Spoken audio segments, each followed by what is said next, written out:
Mitch McCarthy. Niz, you want to start us off? Yeah, Mitch, how did you, when you entered the transfer portal, how did Indiana kind of pop up on your radar? Did you have any connections in school? Was it just one of the kind of people that, where they contacted you? Besides the fact that they were having a very good year and they stood out to me, there was a connection through with Pro Kick Australia. So James Evans was there, and I had our guys message me, and towards the end of the season, right after we didn't get a bowl game, so I started that pretty early,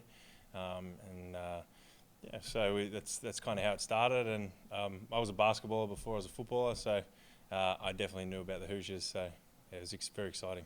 Did you know James, or just the name? Just the name. We had each other on socials, but didn't know him personally. First time I met him, he was on a visit, so he's a good kid, and he's kind of helped me, kind of introduced me to the program and what's okay and what's not. So he's been good.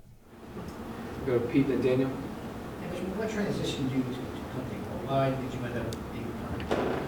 I actually was interested in 2018. I was thinking about coming over, but I had still had a little bit of interest from our football league in Australia, and I wanted to kind of give that my best crack. Got through it and just didn't get the interest I wanted, and body was starting to get old and sore, and punting was probably the next high level thing I could do with the least amount of load. No running, not really much running, not really much jumping. So there was Iowa's punter Tory, who I grew up with. I actually saw him post some things, and I messaged him. I said, "Is this something I should do?" And he encouraged me to do it, and went to Pro Kick and made my way to Florida. So. Daniel and Zach. The IU and Pro Kick pipeline is actually extremely strong. I think every IU punter since about 2017 has trained there. What is it about Pro Kick that kind of helps prep college punters? If I'm being honest, Pro Kick run a very unique program down there. Some days they throw some stuff at you that you think, I'm never going to need this, but it does prepare you. They're really good at making you kind of, where I'm from, Melbourne, very windy, cold. So especially for Indiana, if you're going anywhere cold, doing Pro Kick Melbourne's a very good start. But yeah, they've sent so many people over. They know what it takes to get here and be successful. Holding, kicking, and Nathan Chapman down there is a very good coach at that stuff. So it was good. Zach and Niz. You mentioned you played basketball before football. What kind of led to that decision to transition to football? What made you fall in love with football? I was a bit homesick, so I was over here in 2015 at a high school in California. Basketball was my number one love, but I was here for about 6 months, and I just kind of hit a wall. I really missed my family, missed my friends, and that wasn't something, the culture shock as well, it wasn't something that I took into account when I came over here the first time.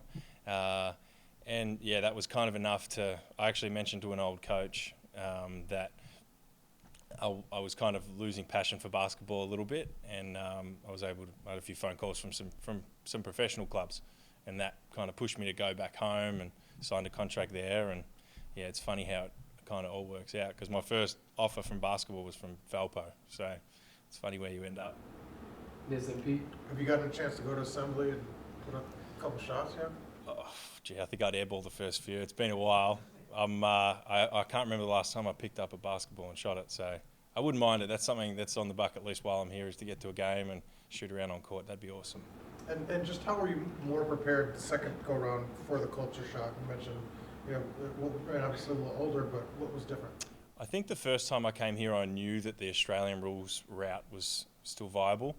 So in my head as a 17-year-old kid, I thought, if I don't like it, I can always go home and there'll be a contract there, So I was kind of, the first time it got tough, I kind of bailed, which, in hindsight, that wasn't the right thing to do, but I was a 17-year-old kid.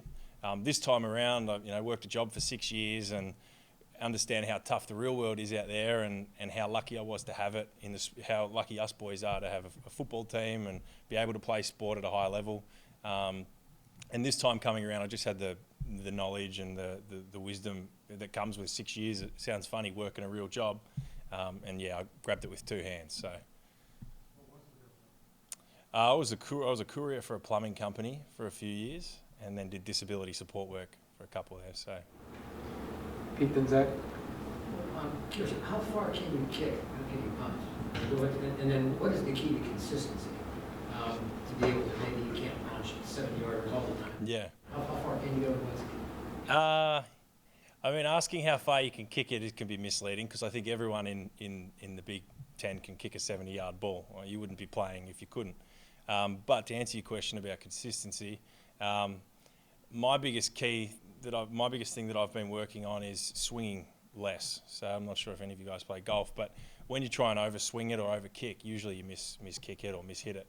So my thing has been backing off to about 70%, and you still get the result you want, but you can be a lot more compact and a lot more consistent instead of trying to kick the leather off the ball. So yeah, consistency comes down to the ball drop as well. So just constantly getting snaps, catching, working on your hands. That's probably the biggest key. Zach and Daniel? Kind of mentioned it just a little bit ago. How comfortable are you kicking, punting, catching the ball, and receiving it on a windy, colder day like this? Yeah, I'd be lying if I said that I was comfortable doing it. I think even in the pros, no one wants to be kicking on a windy day. But it is a new thing that Florida was windy. The cold is something that's new. So I think it's about combining those two. And like today was probably 40-mile-an-hour winds, so it was good to get some reps out there. But yeah, I'm working on that. That's something that I'll be ready to take with two hands when the season starts. So. And then Daniel, last one. At Pro Kick, I want to say you mentioned that you had some times where it would kind of seem like a irrelevant, Yeah. task. Or is there an example you've had here where maybe a drill you thought then was not important at all that's actually proved pretty significant for you? That's a good question. Throwing. At UCF, we had some throwing fakes, and people were telling me to practice how to throw. We grew up kicking. I never threw a ball like an American football or anything growing up. So people saying work on your throwing, it's important, which Nathan Chapman at Pro Kick definitely pushed that because us boys would like to handball it back, which is how we pass in our sport. And he was stressing that you guys, if you're going to throw it short, if you're going to put it short, throw it short. So, yeah, and then my coach at UCF basically expected me to throw a 30-yard pass, which I'd never done before. So that was a learning curve. But, yeah, that's probably the most relevant thing, yeah. Were you accurate? To my credit, I don't think I missed, but I think I got some criticism on my technique. But, it doesn't matter as long as I got from A to B. Thanks, Beautiful.